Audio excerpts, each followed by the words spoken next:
Why did the papers land in my hands in the office lobby, in front of people who already hated him? How did one drunken sentence turn into a legal result that started the same day? I thought he would beg me to stay. Instead, he let the truth sit on the table and walked into a process I could not stop. My name is Lavinia Whateley. I was 34, and I worked as a client coordinator at a marketing agency that liked to call itself fast and creative. I knew how to sound calm while pushing people to do what I wanted. I told myself it was a skill. I told myself it was survival. Ethan was my husband. He was 36, and he worked for the city as a building inspector. He liked rules. He liked schedules. He liked quiet. When we first met, I said his calm was safety. After we married, I said his calm was control. It depended on what I needed that day. That night started in our kitchen. The light over the sink was too bright. The counter was clean because Ethan cleaned it, not because I asked. I came in late, and I let my keys hit the bowl on purpose. I wanted the sound. I wanted him to look up and feel something. He asked why I was late. I said traffic was bad. He asked why my phone was on silent. I said I was tired of notifications. He said he had cooked and waited. I said he should not act like a hero for making pasta. I saw his eyes go to my phone. I knew what he saw earlier that week. A name on my screen. Dylan. My ex. My old problem. My old comfort. I never said it like that out loud. I said he was just someone I knew. I said Ethan was obsessed for caring. Ethan asked if I was talking to Dylan again. I said he was imagining things. Ethan said he saw a message preview. I said that was not proof of anything. He said it hurt him. I said he was making it about himself. I had learned that if I spoke first, I could shape the story. If I spoke fast, he got quiet. When he got quiet, I could say he was cold. I could say he was punishing me. I could say he was the reason I felt lonely. I still think the first person to speak wins. That is what my mother taught me, even if she never said it so clearly. Ethan asked what I wanted from him. I said I wanted him to stop watching me. He said he was not watching. I said that was a lie. He said he only wanted trust. I said trust was earned, and he did not earn it when he judged me. I moved around the kitchen like I was busy. I opened the fridge and stared at nothing. I poured water and did not drink. I was waiting for him to raise his voice, because then I could call him the problem. Ethan did not raise his voice. That made me angry, even if I would never admit it. He asked if we could talk without fighting. I said he was the one fighting. He asked if I could please sit down.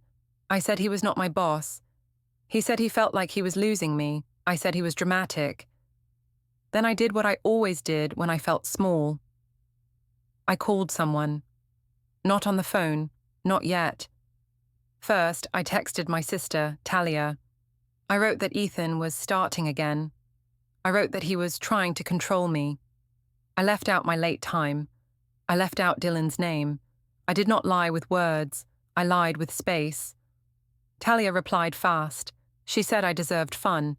She said men like Ethan wanted a woman to shrink. She said I should not let him. Her messages warmed me like a drink. I looked at Ethan and felt stronger. My mother called while I was still standing there. Ethan heard the ringtone, and I watched his face change. I liked that. My mother asked how I was. I said I was exhausted. She asked why. I said Ethan had been on me again. She asked what he did. I said he kept questioning me. I said it like it was a crime. My mother asked if he was acting crazy. I said he was acting jealous. I knew the word would land. Jealous sounded weak. Jealous sounded unsafe. Jealous sounded like a man who could not be trusted. I did not say Ethan hit me. I did not say he threatened me. I stayed inside the safe lines, but I still poisoned the room. Ethan walked away from the kitchen and went upstairs. I heard a drawer open. I heard it close. He came back down with a different mug than he usually used. It was a small thing, but it felt like a message. He was separating himself. I told myself he was doing it to punish me. I did not consider that he might be protecting himself. I decided I would not stay home to be questioned. That was the phrase I used in my mind. I grabbed my coat and said I was meeting friends. Ethan asked who. I said it did not matter. He said it was late. I said I was an adult. He asked if we could please talk tomorrow. I said he always wanted tomorrow because he was scared of today. In the car, I drove with music loud enough to drown out my thoughts. I went to the neighborhood sports bar, where my friends liked to sit near the back. The air smelled like fried food and sweet drinks. The TVs were loud. It was easy to feel important there. Noah from work was there, and he waved me over. He asked if I was okay. I said my husband was being intense. A friend asked what Ethan did this time. I said he was tracking my life. Someone asked if he was controlling. I said yes, like it was obvious. I watched their faces turn toward my side, and I felt relief. They asked why I stayed with him. I said love was complicated. I said I tried to be patient. I said Ethan wanted a wife, not a person. I left out my own choices. I left out Dylan. I let Ethan become the whole problem because that was cleaner. I drank faster than I should have. The first drink made me lighter. The second made me bold. By the third, I was joking. I said Ethan could not handle a strong woman. I said he liked me on a leash. I said it in a voice that made people laugh. Noah said Ethan sounded insecure. I said he was. Someone said Ethan needed therapy. I said he needed to stop blaming me for his fear. I knew I was building a wall of witnesses. If enough people agreed with me, then I could believe myself without effort. Later, when I finally drove back, the street was quiet and empty. I walked into the house and expected Ethan to be waiting, ready to argue, ready to beg, ready to prove he cared. Instead, the downstairs lights were off. I went into the kitchen. On the counter, his mug was rinsed and upside down. My mug was still in the drying rack, untouched. The space between them looked like a choice. I heard a soft vibration from the living room. Ethan's phone was on the arm of the couch. The screen lit up for a second. I saw a calendar reminder pop up. It was only a line of text and a time, nothing more, but it made my stomach tighten because it felt planned. I told myself it was work. I told myself it was nothing. Still, I stood there too long, staring at the light, while the house stayed quiet around me. The next morning, I woke up with a dry mouth and a sharp head. Ethan was already gone. He never used to leave without saying goodbye. I told myself he was being childish. I told myself he wanted me to chase him. On the table, there was a sticky note near the fruit bowl. It only said that Mila needed her gym shoes for school. The handwriting was neat. There was no heart. There was no love. I stared at it like it was a threat. I checked my phone. Talia had sent 3 messages in a row. She said I should not let Ethan twist things. She said men like him used calm as a mask. She said I needed to control the story before he did. That word, story, felt correct. It made me feel smart instead of guilty. At work, the office was bright and loud. People talked in little groups by the coffee machine. I walked in with a face I practiced in the mirror. It was the face that said I was fine but brave. I wanted someone to ask what happened. Noah looked up from his desk and asked if I was okay. I said I barely slept because Ethan kept starting fights. He asked what Ethan did. I said he was accusing me of things and acting jealous. Noah frowned in a way that made me feel safe. I could see him choosing my side without asking for details. In the break room, I poured coffee I did not need. I stood where people could see me. A coworker named Jenna asked if I looked tired. I said my husband had been intense lately. She asked what I meant. I said he wanted to know where I was all the time. I did not say the part about Dylan. I did not say the part about my phone on silent. I let the blank space do the work. Jenna said that sounded stressful. I said it was. She asked if I felt safe. I said Ethan never touched me, but his questions felt like pressure. I chose my words carefully. I wanted sympathy, not police. I wanted people to think he was the kind of man who might cross a line, even if he never did. Later, in a meeting, my manager asked if I could focus. I said I was dealing with family stress. She asked if I needed time off. I said no because I was strong and professional. I liked being the hero of my own mess. At my desk, I opened a spreadsheet and stared at the columns without reading them. Numbers blurred.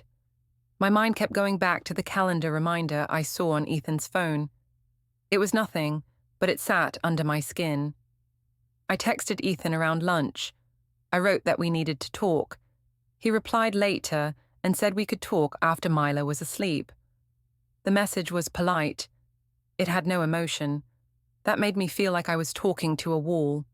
I told myself he was doing it to punish me. I told myself he wanted me to beg.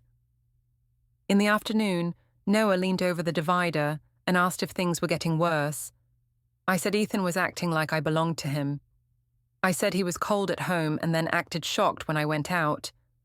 I made it sound like I was being reasonable. I said I needed space. I liked how modern and clean that word sounded. When I got a break, I posted online. I did not name Ethan. I did not need to. I wrote a short quote about choosing peace over control. I added a neutral photo of my coffee cup at my desk, like I was a woman surviving something. My mother commented fast with a heart and a line about knowing your worth. Talia shared it with a caption about women being blamed for men's insecurity. People I barely knew liked it. Every like felt like proof. I could breathe again. After work, I drove to Talia's salon. The front smelled like shampoo and sweet spray. In the back room, she sat on a stool and tapped her nails on her phone. She asked what Ethan did today. I said he was silent and cold. She asked if he apologized. I said no. She asked if he looked ashamed. I said he acted calm, like he was above it all. Talia said his calm was fake. I said it was. She said I should push harder. I said I was tired of being patient. We spoke like we were planning a small war, but we called it boundaries and self-respect. Talia asked if Dylan was still around. I said Dylan was not the problem. I said Dylan understood me. I said Dylan never acted like he owned me. Talia smiled like that was the right answer. She told me I should keep my posts vague but steady. She said if Ethan tried to look good, people would assume he was hiding something. She said the quiet man always looked suspicious. I liked that. It felt like a weapon that did not leave fingerprints. While Talia talked, I scrolled through old photos on my phone. I found one of me and Dylan from years ago. We looked younger and louder. I showed it to Talia and said that was the real me. I said Ethan married a version of me that did not exist anymore. I made it sound like growth, not betrayal. On my drive home, I saw Ethan's car already in the driveway. The headlights were off. The house looked calm from the outside, like a picture in a frame. Inside, Ethan was in the living room with Mila. She was coloring. The TV was low. He looked up and asked if my day was okay. I said it was fine. I asked how Mila was. He said she was good and already ate. Mila ran to me and asked if we could do a movie later. I said yes, even though I knew I would not mean it. Ethan watched us with a careful face.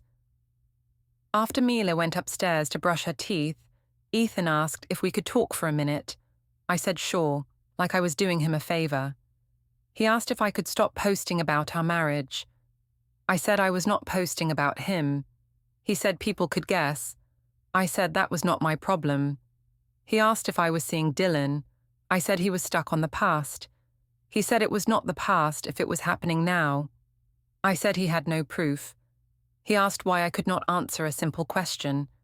I said because it was not simple, and because he did not deserve answers when he came at me like an investigator.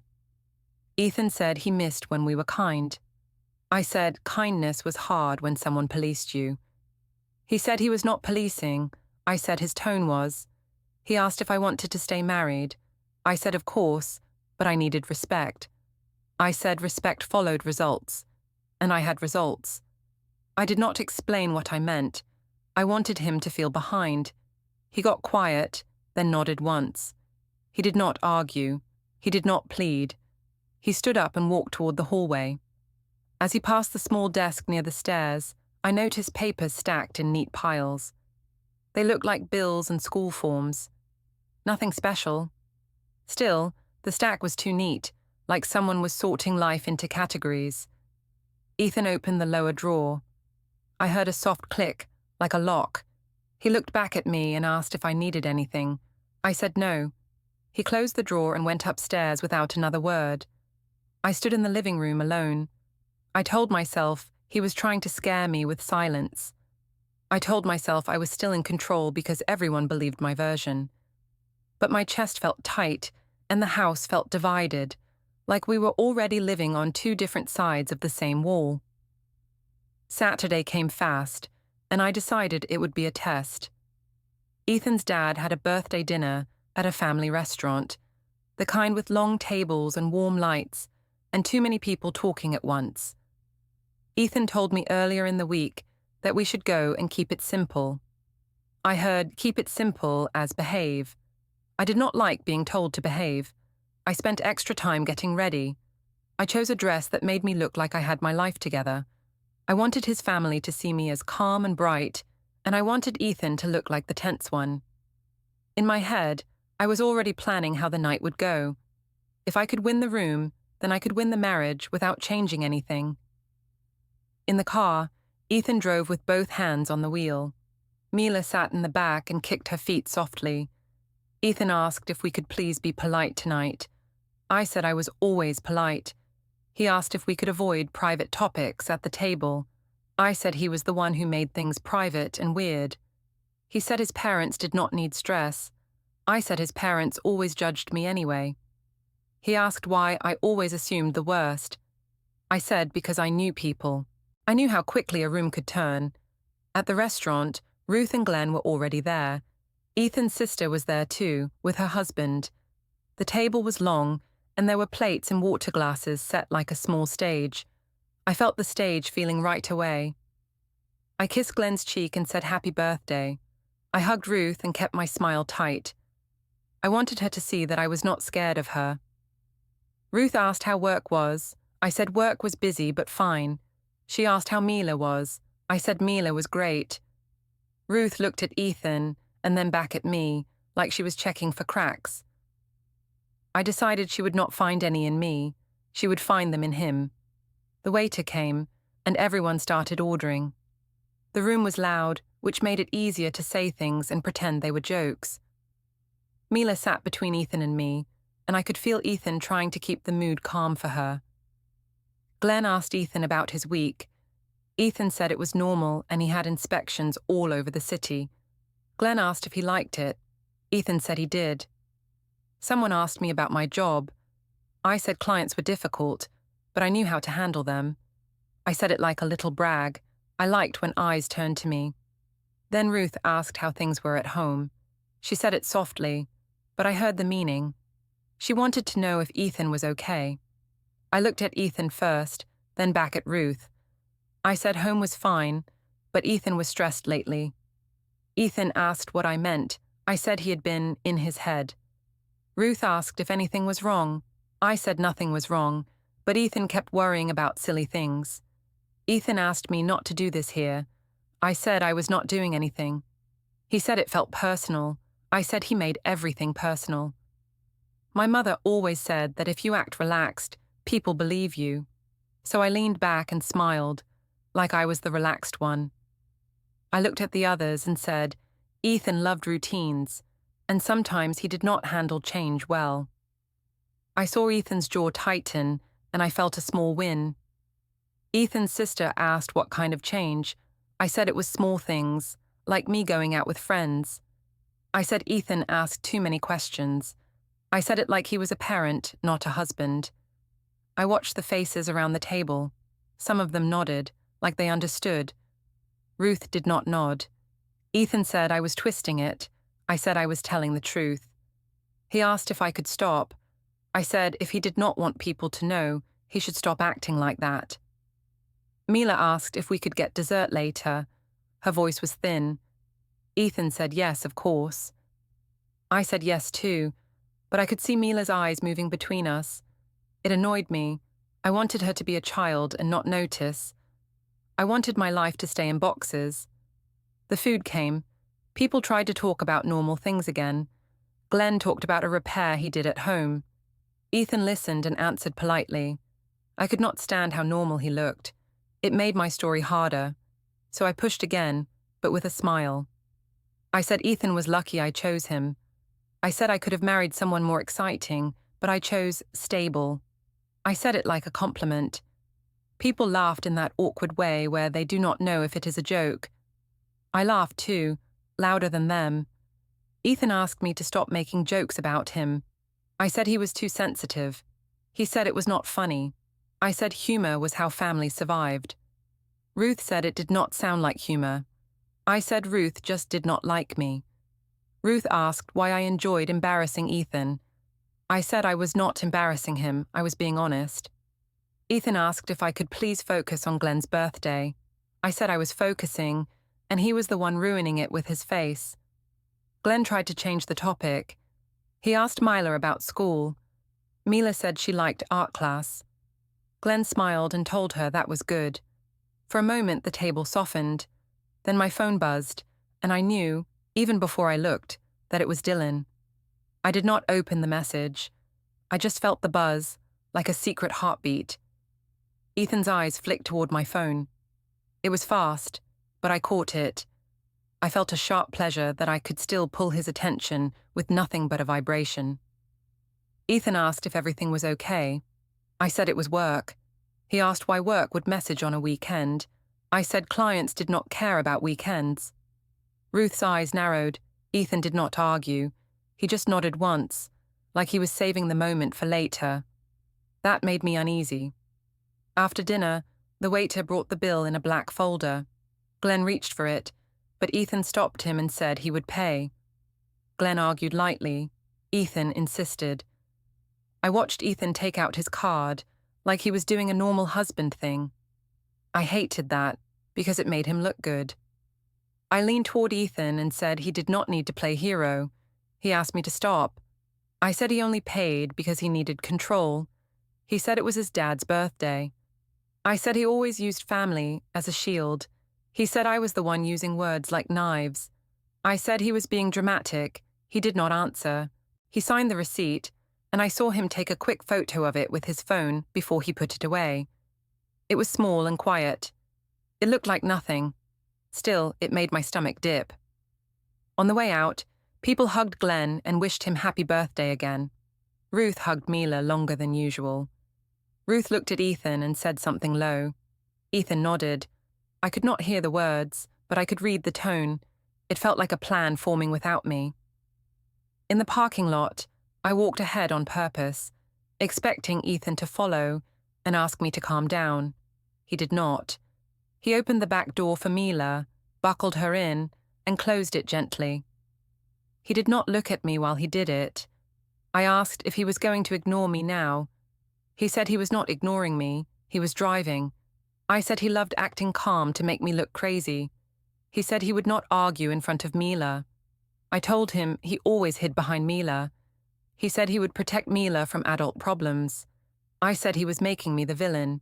He said he did not need to make me anything. In the car, Mila hummed to herself, like she was trying to fill the space. Ethan drove with the same steady hands. I stared out the window and told myself I won the room. I told myself Ruth only looked hard because she was strict. I told myself Ethan would get over it, like he always did. But when we got home, Ethan took Mila upstairs without waiting for me. I stood in the hallway, listening to their footsteps fade. I felt the house settle into a quiet that did not belong to me. I told myself the quiet was a game and I could still win. Still, in that quiet, I kept seeing Ethan lift his phone and capture the receipt like it mattered. I did not know why it mattered. I only knew it made me feel less safe. Monday came with sharp light and normal noise, and I hated how normal life looked when mine felt messy. Ethan still acted like the house was a place with rules. He made Mila's lunch. He checked the weather. He left a small note about her pickup time. He did not ask me where I was going. He did not ask who I was texting. I expected questions, and I did not get them. I told myself his silence was a trick. I told myself he wanted me to feel guilty. I told myself I would not give him that. At school pickup, the line of cars moved slow. Parents smiled and waved like nothing could happen in their lives. I watched other couples talk through open windows. I wanted that picture, but only if I could control it. Ethan arrived on time and parked behind me instead of next to me. That choice felt loud. When Mila came out, she ran to him first. That also felt loud. Ethan picked her up, then set her down gently. He asked if she had a good day. She said she did.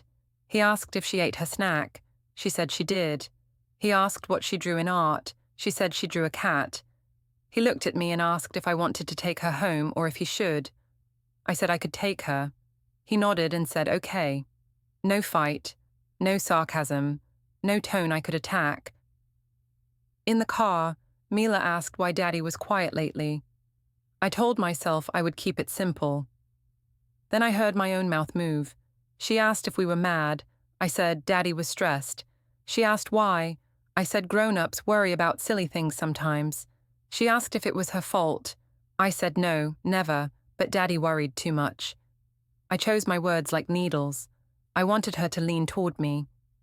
When we got home, Mila went to wash her hands. Ethan came in a few minutes later and asked if we could talk in the kitchen. I said yes, but I kept my arms crossed like I was being forced. He asked why Mila said he was stressed about Mommy's friends. I said Mila misunderstood. He asked if I talked about him to Mila. I said I did not talk about him. I talked about feelings. He said Mila was 7 and feelings could confuse her. I said he was blaming me for his distance.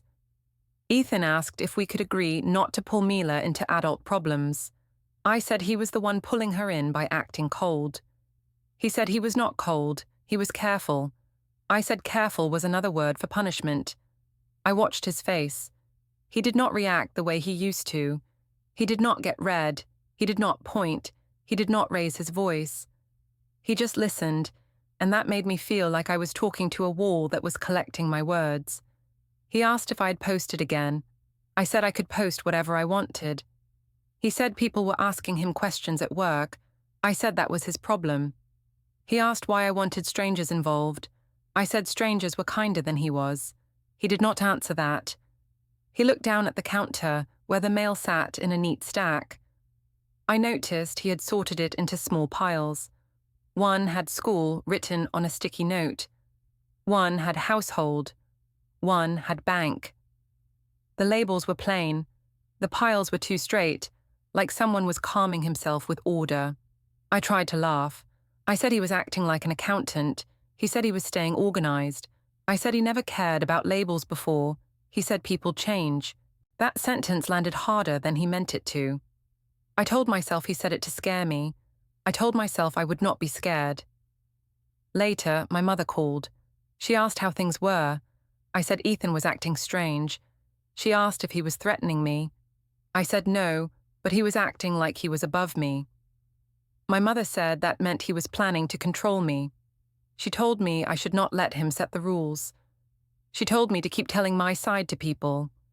She told me to remember that silence could be a weapon. After that call, I texted Talia. I said Ethan was doing the quiet thing. Talia replied that quiet men were dangerous in a different way. She said the loud man showed his hand, but the quiet man hid it. She said I should keep my friends close, and I should keep my proof. I did not ask what proof she meant. I just liked the way she said it, like we were the smart ones. In the evening, Ethan suggested we take Mila to the park. He said she needed fresh air. He asked if I wanted to come. The question sounded polite, but it also sounded like he was building a record of being reasonable. I did not say that out loud. I just said fine. At the park, the sun was low and the air was cold. Mila ran to the swings. Ethan pushed her gently. I stood near the bench and scrolled my phone, making sure my face looked bored and unbothered. Ethan asked if we could talk for a minute while Mila played. I said we could talk, but I was not going to be attacked. He said he was not attacking me. I said he always said that right before he did. He asked if Dylan was still contacting me. I said Dylan was not the issue. He asked if I could answer yes or no. I said life was not a yes or no test. He asked why I refused to be clear. I said because he did not own my past. He said it did not sound like the past. I said he was guessing again. He asked why my phone buzzed during his dad's dinner. I said it was a client. He asked why the message name looked like a person's name. I said lots of clients had names. He said that did not make sense. I said he was obsessed. Ethan looked away toward Mila. He asked her if she wanted to try the slide. She said yes and ran. His voice stayed gentle with her, even after I said cruel things to him. That made me angry. I wanted him to snap so I could prove my story. I said he was using Mila to look good. He asked what I meant. I said he was performing good dad because he had nothing else. He said he would always be Mila's dad, no matter what. I said he sounded dramatic again. He took his phone out, not to text, but to check the time. I saw the screen flash with a missed call. The contact name was only an emoji. No name, no photo, just the emoji. He turned the screen down fast, but I saw it. I asked who that was. He said it was a reminder contact. I said that was not a real answer. He said he did not need to explain his phone to me right now. I said that sounded secret. He said he was allowed to have privacy too. I felt heat climb into my face. I said he was hiding things now. He said he was protecting peace. I said peace was just control with nicer words. He did not argue. He only said he would not talk about serious topics while Mila could hear. I pointed at Mila and said she could not hear us from there. He said children heard tone, not just words. That was a smart sentence. I hated it because it made him sound right. When we got home, Mila went to her room. Ethan washed his hands and put his keys in the bowl. I noticed a new key on the ring, shiny and plain. I asked what it was for. He said it was for storage. I asked what storage. He said it did not matter right now. I told myself that was suspicious. I told myself I should look through his things. Then I told myself I did not need to, because I was not the guilty one. That is what I always told myself. If I believed it hard enough, it felt true. That night, after Mila fell asleep, Ethan set his phone face down on the table. I heard a soft beep, like an app starting and stopping. He looked at me and asked if I wanted tea. I said no. He nodded like my answer did not affect him. I went upstairs and stood by the landing, listening to the quiet house. I told myself I was still in control because I could still talk, post, and shape people's thoughts. But in the dark, I kept seeing that emoji contact, that new key, and those labeled piles on the counter. And I felt, for the first time, that Ethan might be building something I could not laugh away. By Thursday, I felt like I was losing air in my own house. Ethan did not yell. He did not beg. He did not chase me. He moved through life like a person who had already stepped out of the fight, and it made me feel like my power was leaking away. I told myself it was cruel. I told myself his silence was a kind of punishment. I told myself I needed to force a real moment, something loud, something clear, something that proved he still cared. At work, I watched my phone more than my screen. Dylan had been messaging again, like he could smell stress. He asked how I was. I said I was fine. He said he missed me. I said he should not start that. He said he never stopped. I said he was being dramatic. I liked the attention even while I pretended I did not. Noah noticed I was distracted and asked if things at home were bad. I said Ethan was playing mind games. Noah asked what kind. I said Ethan was acting calm to make me look unstable. Noah said that sounded manipulative. I said it was. I let the words settle in my mouth because they tasted useful. Later, my manager asked if I could stay late to finish a client update. I said yes, then texted Ethan that I would be late. He replied with a short message that said, "Okay." No questions. No anger. Nothing for me to grab and turn. When I finally left the office building, the parking garage smelled like concrete and old heat. My heels clicked too loud. Ethan's car was there, parked near the elevator. I stopped walking, confused, like I had walked into a scene I did not plan. Ethan stepped out from behind a pillar with Mila's small backpack in his hand. He looked calm, like he had been waiting for a bus, not for his wife. Mila was not with him. That made my stomach tighten. He asked if I had a minute to talk. I said where was Mila. He said she was with his mother for an hour because he needed to handle errands.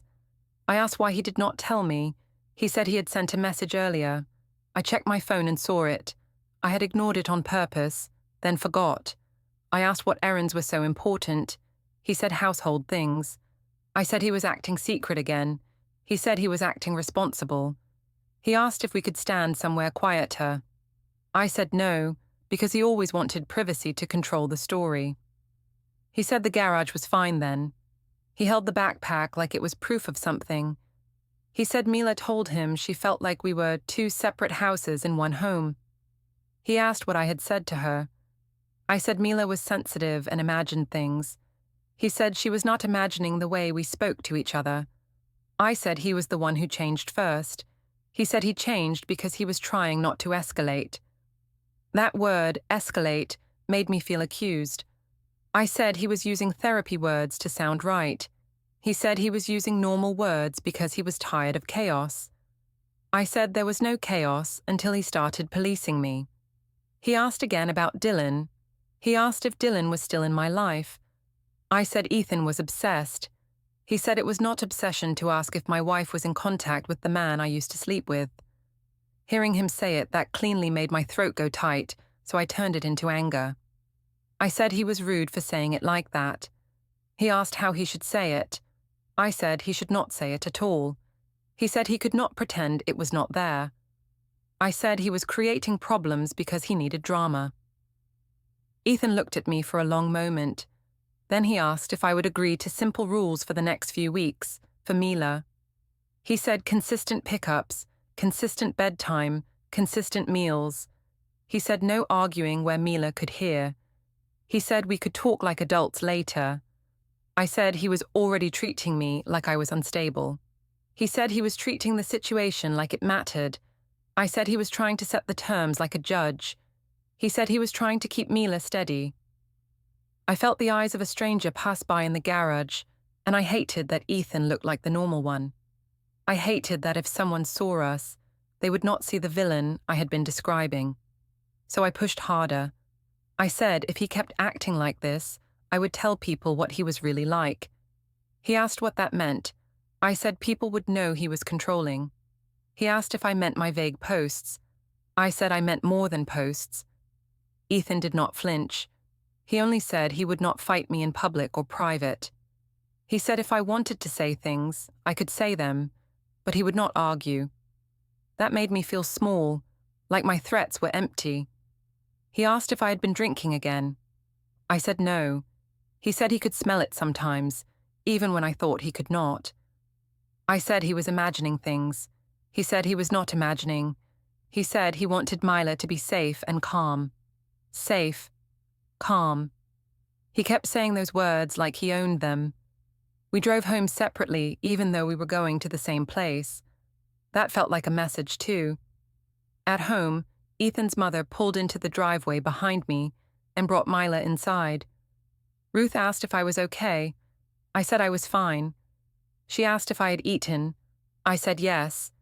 She looked at me like she did not believe me. Mila hugged me, then ran upstairs. Ruth stayed by the door and told Ethan, in a low voice, that Mila needed routine. Ethan said he knew. I stood there like a guest in my own hallway. In the kitchen, I noticed the counter was even neater than usual. The labeled piles were still there, but now there were fewer loose items. The bank pile looked thicker. I saw a small paper slip on top with numbers and dates. Ethan moved it under another sheet when he saw me looking. I asked why he was sorting money papers. He said bills still existed even when we fought. I asked if he was hiding money. He said no, He was tracking spending. I said I was allowed to spend. He said yes, and he was allowed to keep records. The word records hit me like a cold finger. On the fridge, there was another sticky note. It said, "Bring forms." Nothing else. No office name. No place. It could have been school. It could have been work. It could have been anything. Still, it sat there like a quiet warning. After Mila went to bed, Ethan did not come to our bedroom. He stayed downstairs. I came down later and found him at the small desk near the stairs. His laptop was open, but he closed it when I walked in. I saw a spreadsheet for half a second, rows and columns with numbers. No title, no labels I could read. I asked what he was doing. He said organizing. I asked organizing what? He said the household. I said he was acting like we were already separated. He said he was acting like we needed stability. I stepped closer and told him I was not going to live like a roommate in my own marriage. He asked what I wanted then. I said I wanted him to fight for me. He asked what fighting looked like to me. I said it looked like him caring enough to be angry. He said he would not perform emotion to prove love. I said that meant he did not love me. He said he loved Mila, and he cared about doing the right thing. I said I was part of the family too. He said I was, but I was also an adult responsible for my choices. I told him he was blaming me. He said he was naming reality. I felt heat rise behind my eyes, and I hated it. I hated crying because it made me feel weak, and I hated not crying because it made me feel empty. I chose anger again. I said if he kept this up, I would leave and take Mila, and he would regret it. He asked if I was threatening him. I said I was telling him consequences. He said, very calmly, that Mila was not a prize or a weapon. He said if I tried to use her that way, it would hurt Mila most. I said he sounded like a lawyer. He looked at me, steady, and said he was not trying to scare me, but he was done with games. Then, in the same steady voice, he said he would handle it properly. 2 nights after Ethan said he would handle it properly, I went to the sports bar again. I told myself I only needed 1 drink. I told myself I deserved relief after his cold silence. Dylan was already texting, asking if I missed him. I said I was stressed. He said he could help me forget. I went because I wanted someone to look at me like I was special, not like I was a problem. When I got home, Ethan was in the living room with the TV off. He asked if I had been drinking. I said he was not my dad. He asked if we could talk. I said he only wanted a confession to use against me. He said he only wanted the truth. I laughed and told him the truth like it was a joke. I told him I still slept with my ex sometimes. I said it fast, like speed could make it harmless. I said it happened because Ethan was distant. I said I needed to feel wanted. I said I was being honest now, so he should respect that. Ethan did not shout. He did not call me names. He asked how long. I said it did not matter. He asked if it happened during our marriage. I said I was not going to explain my private life. He asked if Mila was ever near Dylan. I said he was being dramatic. He said Mila was the only thing that mattered now. He stood up and said he would sleep in the guest room. I told him he was overreacting. He said he was done arguing. He said we would communicate about Mila only, and only in calm words. He said he would not discuss our marriage in the house anymore. I followed him to the hallway and told him he was acting like a robot. He closed the guest room door without slamming it. The next day, he moved through the morning, like a person at work. He packed Mila's lunch. He walked her to the car. He asked me what time I got off work. I said none of his business. He said, okay, then left. 2 days later, I was walking into my office tower when a man in a plain jacket stepped in front of me in the lobby. He asked if I was Lavinia Whateley. I said yes. He said he had documents for me. I asked what documents. He said divorce papers. I laughed because I thought it was a threat. Then he held out an envelope, and my name was printed on the front. People from my office slowed down. Someone from reception stared like I was a story on a screen. I opened it with shaking hands. The first page said my husband had filed. Another page talked about temporary orders. It said the home rules would change right away.